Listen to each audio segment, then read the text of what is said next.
Meus irmãos, pela vida do irmão Eide. Senhor, esse aqui é o teu servo, incumbido nessa noite de trazer a tua palavra. Ó Pai, em nome de Jesus, que os nossos corações estejam abertos, Senhor, para receber a tua ministração, Jesus, porque a tua palavra é que transforma as nossas vidas, ó Deus, que o nosso coração seja uma terra fértil nessa noite, ó Jesus, para produzir, para na segunda-feira, Senhor, nós podemos, ó Pai, viver realmente esse evangelho também. Em nome de Jesus, você sobre a vida do Eide, Pai. Amém. Amém. Boa noite a todos. Que a graça e a paz do nosso Senhor esteja com a vida de cada um. Amém. Eu vou falar uma frase aqui que o pastor já falou várias vezes na igreja. Eu queria que você repetisse após comigo. Ele diz assim: eu sou o que a Bíblia diz que eu sou, eu tenho o que a Bíblia diz que eu tenho, eu posso o que a Bíblia diz que eu posso. Vamos lá? Eu sou, eu tenho e eu posso. Gente, mas está muito devagar. Vocês não estão acreditando que a Bíblia tem o que vocês precisam, gente? Ânimo, vamos lá de novo. Eu sou, eu posso, eu tenho, melhor, o que a Bíblia diz que eu tenho, eu posso. Amém. Que você possa refletir nessa expressão durante essa pequena mensagem que estarei trazendo agora. Que Deus possa estar ministrando essas palavras no seu coração. Porque de fato, se nós formos pensar ao pé da letra o que essa expressão traz para a gente, é real. Eu sou exatamente aquilo, o que a Bíblia diz que eu sou. Não sou nada mais e nada menos do que está escrito na palavra de Deus. Deus colocou tudo nela sobre o que eu sou. E eu tenho tudo aquilo que a Bíblia diz que eu tenho, porque é a palavra de Deus. Então nada foge do que está na palavra de Deus. E eu posso exatamente tudo aquilo que Deus permitiu que eu teria condições de ter, já está escrito nessa palavra. Eu queria perguntar para vocês nessa noite, qual é a sua identidade? Queria que você pensasse um pouquinho sobre isso. No seu documento pessoal tem lá registro geral, ou documento de identidade, lá tem alguns números, algumas informações que refere-se que você é exatamente essa pessoa que está naquele documento. E você, pessoa, qual é a sua identidade? Eu queria trazer uma reflexão nessa noite sobre essa palavra, identidade. Porque muitas vezes nós recebemos muitas informações de pessoas que estão ao nosso lado, nos dizendo o que nós somos, nos tentando incutir em nossa mente aquilo que nós podemos ser, mas muitas vezes foge do que realmente Deus quer para nós. De acordo com o dicionário, identidade é um conjunto de qualidade e das características particulares de uma pessoa que torna possível a sua identificação ou reconhecimento. Ou seja, cor de cabelo, cor dos olhos, altura, dente, ou seja, toda a sua fisionomia é sua identidade, é o que identifica que eu sou eu, que o Célio é o Célio, ou seja, nós temos, cada um tem a sua identidade. Tanto é que se nós formos pegar a nossa impressão digital, nunca vai ser igual a com ninguém que existe na face do mundo. Nós vemos a perfeição da criação de Deus. Nós vemos o planejamento grandioso que Deus formou em cima da nossa vida, em cima da sua vida. Ele planejou você perfeitamente da forma que você é. Você não é nada mais do que um projeto especial de Deus. Até o Célio, quando nós chegamos na igreja, a gente estava brincando, o Célio falou assim: como é que você está? Eu falei: bom e bonito. Ele falou: rapaz, larga de ser mentiroso. Eu falei: não, é verdade, você vai entender que eu sou bonito, porque realmente Deus me criou e Deus criou você. Não tem como nós sermos feios, porque nós somos criaturas de Deus. Eu queria que vocês abrissem a sua Bíblia em Gênesis, capítulo 1, versículo 26. Ele vai dizer um pouquinho sobre o que eu estou falando. Gênesis 1, 26.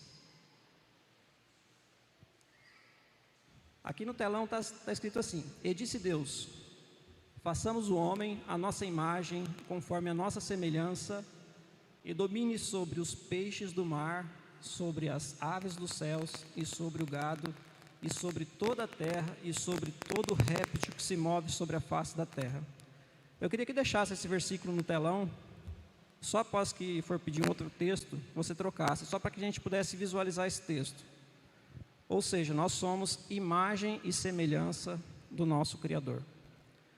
Então, quando Deus pensou em mim, Deus pensou em você, existia uma corrida especial da vida, entre milhões e milhões de seres humanos tentando chegar primeiro no útero da nossa mãe. Deus separou você, separou eu, falou assim, não, você vai chegar primeiro ali. Então nós somos vencedores, nós somos aquele que chegou em primeiro lugar nessa corrida da vida. Ou seja, Deus, entre milhares, escolheu você para ser gerado, para vir a essa terra, porque Ele tem um projeto especial para você. Quando nós vamos construir uma casa, quando nós vamos querer fazer algo, nós procuramos o quê? Um engenheiro para fazer um projeto, para ver como se adequaria a nossa casa da melhor forma possível. Da mesma forma, quando Deus foi criar a nossa vida, Ele fez um projeto especialmente para nós, especialmente para cada um de nós. Então, por isso nós somos especiais. E interessante que nós, como os pais, nós, geralmente, quando nossos filhos nascem, nós pensamos assim, quando meu filho crescer, eu quero que ele se torne um médico. Quando meu filho crescer, eu queria que ele se tornasse um advogado, ou um professor. Enfim, nós planejamos muitas coisas para nossos filhos. Deus também, quando nos projetou, Ele queria algo específico para a gente. Ele nos chamou com um propósito determinado, com um fim determinado. E muitas vezes o que acontece? Nós convivemos no meio de pessoas que acabam dizendo algumas coisas para a gente que a gente começa a desviar dessa identidade que Deus colocou em nós. Por exemplo, um amigo seu chega para você e fala assim, cara, como é que você é feio, mano? Você podia cortar esse cabelo, que esse cabelo está horrível. Aí chega outro e fala assim, nossa, mas você é gordo demais, né? E começam a lançar palavras para você, que na hora você fala assim, esse cara está doido, não dou moral para esse cara. Mas lá no fundo, a sua mente, você começa a internalizar aquilo que as pessoas começam a dizer ao seu redor. Ou talvez um pai, ou uma mãe, uma pessoa que era responsável por sua vida, chega para você e fala assim, você não vai dar em nada, você não vai se desenvolver quando você crescer. Acontece isso. Acontece de nossos responsáveis jogar essas palavras para a gente, e a nossa mente internaliza isso. E inconscientemente, nós armazenamos essa informação em nossa mente, e tudo que nós vamos fazer, essa informação que está retida na nossa mente, ela começa a trabalhar contra a gente. Esses últimos dias eu tenho lido muito sobre essa questão da mente, e tenho ficado surpreso da poderosa máquina que é a nossa mente. Ela retém informações de anos e anos e fica armazenado no nosso córtex frontal, que é uma região que fica atrás da nossa cabeça. É onde ela armazena todas as informações, e ali ela adota alguns princípios, alguns padrões que você vai seguir.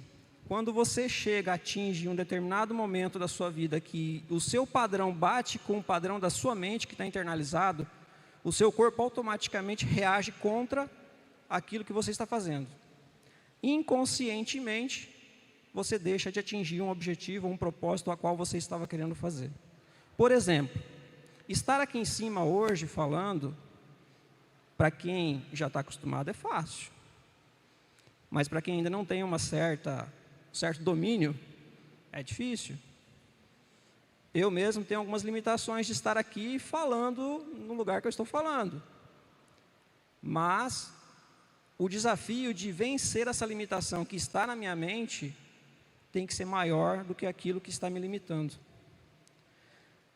Que nós vamos ver em Gênesis 12, versículo 1, queria mostrar um pouco da história de Abraão. Gênesis 12, versículo 1. E eu queria trazer essa história para vocês verem um pouco da possibilidade do que uma limitação pode ser feita na vida de uma pessoa.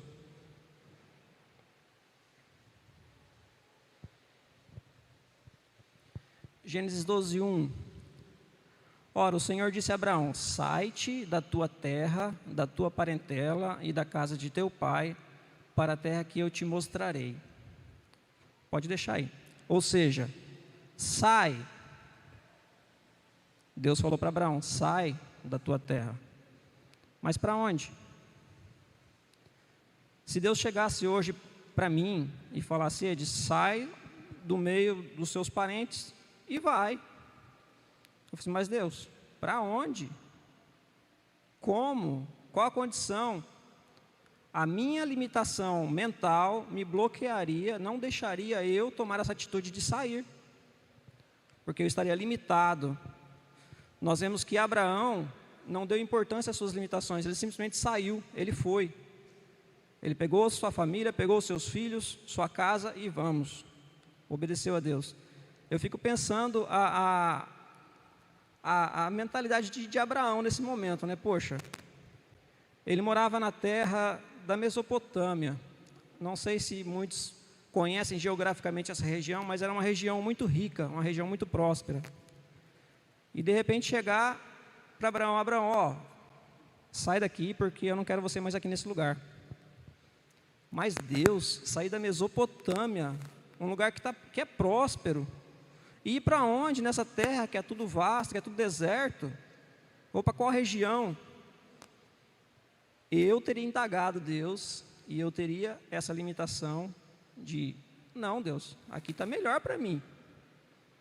Aqui é mais confortável para mim. Qual o significado de sair para um lugar que seria pior do que aqui? Interessante que se a gente continuar vendo a história de Abraão, ele foi para Canaã. Canaã é uma terra amaldiçoada. Não sei se vocês lembram na história de Noé, quando Noé ele sai da arca, ele planta uma vinha e fica bêbado dessa vinha e fica nu dentro da sua tenda. E aí um dos seus filhos chega e vê ele nu. E por esse episódio, Noé amaldiçoou a família de Canaã. Ou seja, todos os descendentes de Canaã eram amaldiçoados. Por isso que a terra de Canaã era uma terra amaldiçoada. Então Deus falou para Abraão, sai dessa terra e vai para Canaã. Só que ele não falou para onde ia, mas estava levando Abraão para essa terra amaldiçoada. E você começa a ver a história de Abraão, você fala assim, poxa, por que Deus tirou Abraão de um lugar próspero, Abraão de um lugar abençoado, para ir para uma terra amaldiçoada? Aí outro ponto que a gente pode ver sobre a vida de Abraão e sobre a questão da identidade de Deus na pessoa é que a prosperidade não está no lugar onde a pessoa está, mas está na pessoa. A pessoa carrega a prosperidade para onde ela vai quando elas têm a identidade de Deus marcada em sua vida. Nós podemos ver que a história de Abraão decorre, vemos o quanto Abraão prosperou. Tanto é que Abraão foi chamado pai da fé, e através da família de Abraão veio uma nação muito grande, que é a nação de Israel. Porque simplesmente não olhou as suas limitações. E outro fato que eu queria destacar aqui, quando Deus olhou para Abraão e falou assim, sai da tua terra, ele olhou para Abraão ali, mas ele estava vendo Abraão lá na frente, como pai de muitas nações, como um cara que já estava governando sobre uma nação muito grande. E no texto anterior que nós lemos, o que estava dizendo lá? Que era para os homens, as pessoas, o ser humano dominar sobre a terra, dominar sobre os animais, sobre os peixes do mar, dominar sobre a terra. E quando nós deixamos de cumprir essa identidade que Deus tem para nós deixamos de dominar sobre a terra. Nós deixamos de dar aquilo que Deus deu para nós. Nós deixamos de receber as bênçãos que Deus tem para nós, deixamos de ser prósperos. Porque quando a identidade de Deus está cravada em nosso coração e em nossa vida, nós automaticamente somos prósperos. Automaticamente, naturalmente, nós produzimos prosperidade. E essa prosperidade, eu não falo de riqueza financeira. Eu falo de saúde física, saúde emocional, bem-estar familiar, bem-estar com os amigos, os próximos. Também riqueza, por que não? Porque Deus permite riqueza para que usemos como ferramenta para abençoar as vidas, abençoar as pessoas. Então, quando nós perdemos essa identidade, quando nós damos ouvido às pessoas que estão ao nosso redor, que começam a dizer coisas para a gente, e nós armazenamos essas informações, nós retemos essas bênçãos de Deus. Nós retemos essa prosperidade, porque Deus nos criou para sermos prósperos, para sermos saudáveis, para transmitirmos vidas às pessoas. E por que nós não estamos alcançando isso? Quando eu comecei a olhar nisso aqui, eu falei, meu Deus, o que eu tenho feito da minha vida? Tantos anos da minha vida jogando fora algo que eu poderia estar usufruindo da graça de Deus, dos benefícios que Deus me deu, e eu não tenho usufruído disso. Porque a nossa mente, ela só puxa para as coisas desse mundo. Quando nós estudamos neurociência, nós podemos ver que a nossa mente é dividida em dois hemisférios, o lado esquerdo e o lado direito. O lado esquerdo, ele é só razão. Para quem estuda direito, vai olhar a questão do princípio da razoabilidade. Então, não, isso aqui é justo, isso aqui tem a razão de ser, então vou seguir isso aqui. É o nosso lado esquerdo. Nesse lado esquerdo não se transita a espiritualidade, religião, sentimentos, emoções. Ou seja, o Espírito Santo de Deus não transita desse lado do nosso cérebro. Ele transita só do lado direito. Por isso que quando a gente estuda isso, nós vemos a necessidade de trabalharmos a nossa mente. Por isso que em Romanos 12, versículo 2, fala para transformar a nossa mente com a renovação do Espírito Santo de Deus. Porque a nossa mente humana, ela só tende para as coisas naturais, para as coisas carnais, para as coisas deste mundo, ou seja, só razão. Então, nós devemos buscar esse desenvolvimento da nossa mente, para que nós chegamos como Adão chegou a experimentar, a usufruir dessas coisas de Deus.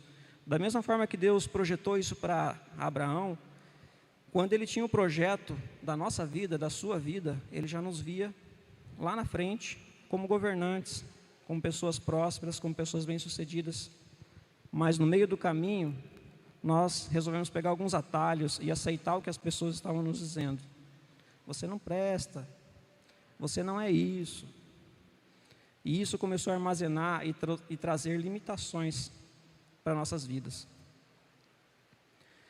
Outra coisa que eu queria destacar aqui, no livro O Poder Sobrenatural de uma Mente Transformada, Bill Johnson, ele fala que nós não vivemos uma vida normal. Quando Jesus esteve aqui na Terra, ele viveu uma vida como um ser humano, uma pessoa normal, sem a presença, vamos dizer assim, sem ser Deus. Ele viveu como homem aqui na Terra. Ele sentiu emoções que nós sentimos, ele sentiu dores que nós sentimos, ele tinha os mesmos sentimentos que nós temos. Então ele mostrou para nós que é possível ter uma vida normal.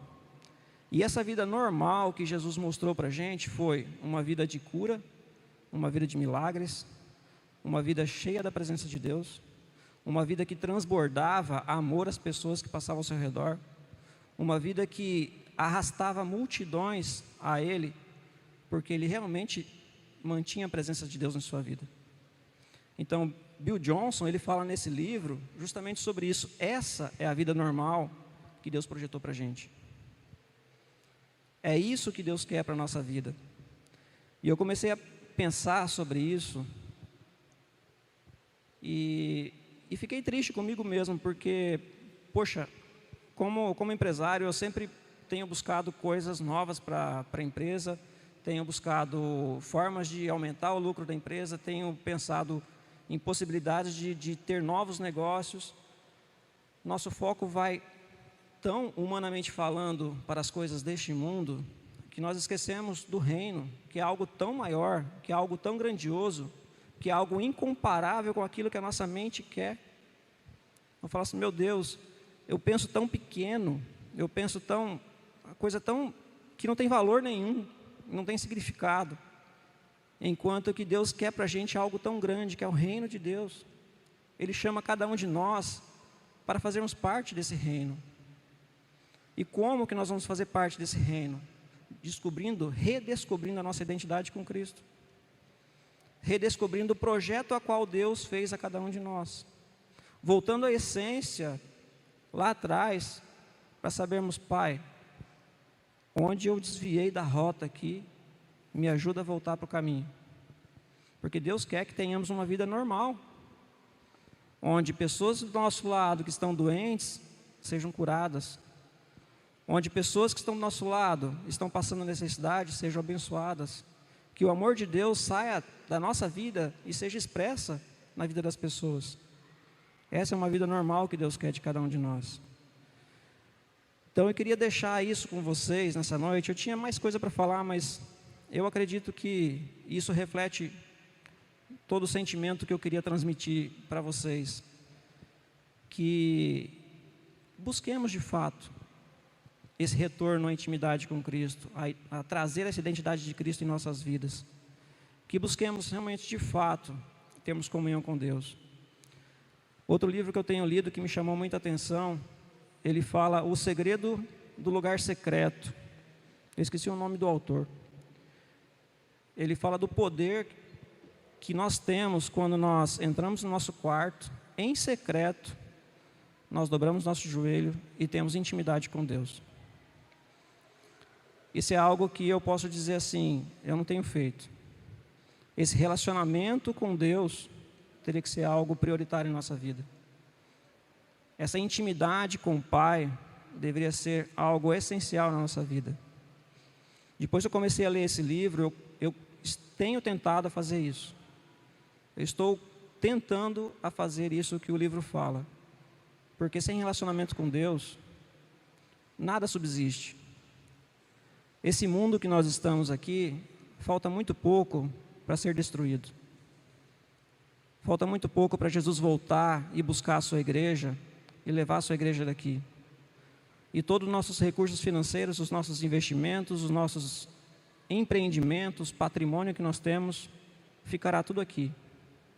Nós não vamos levar nada do que nós trabalhamos tão arduamente para conquistar aqui. Nós precisamos, sim, mas como médicos, como advogados, como empresários, como pedreiros, nós podemos continuar a nossa profissão e sendo esse referencial de Deus na vida das pessoas. Mesmo na nossa profissão, nós temos condições de ter essa vida normal que Deus quer que nós tenhamos.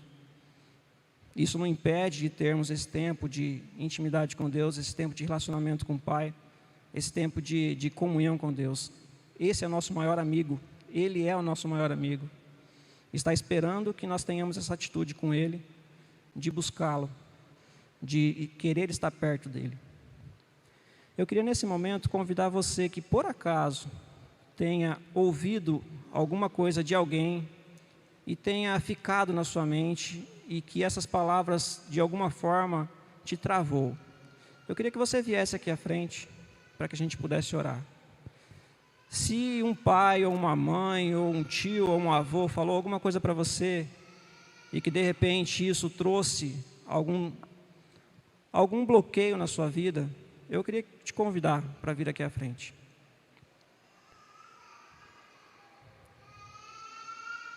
Alguém gostaria de receber uma oração?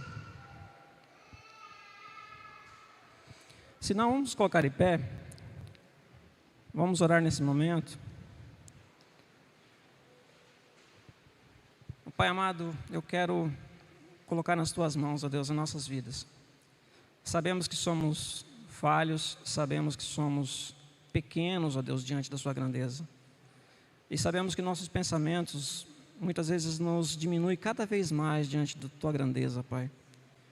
Que em nome do Teu Filho amado Jesus, Pai, que o Senhor possa trabalhar, ó Deus, em nosso coração e trazer, ó Deus, a vontade de mudarmos a nossa mente, transformarmos a nossa mente, buscarmos um renovo espiritual, buscarmos cada dia mais intimidade contigo, Pai. Porque sabemos que este mundo que conhecemos, daqui a uns dias não existirá mais. Ó Deus, que possamos ter cada dia mais intimidade contigo, para que assim que o Senhor voltar, levar a Tua igreja, possamos estar juntos, estarmos unidos, ó Deus, com o Senhor, para subirmos junto contigo e com a Tua igreja, Pai. Ó Pai querido, fale ao coração de cada um. Fale ao meu coração, ó Deus, ministre a Tua igreja, Pai, para a honra e glória do Seu nome.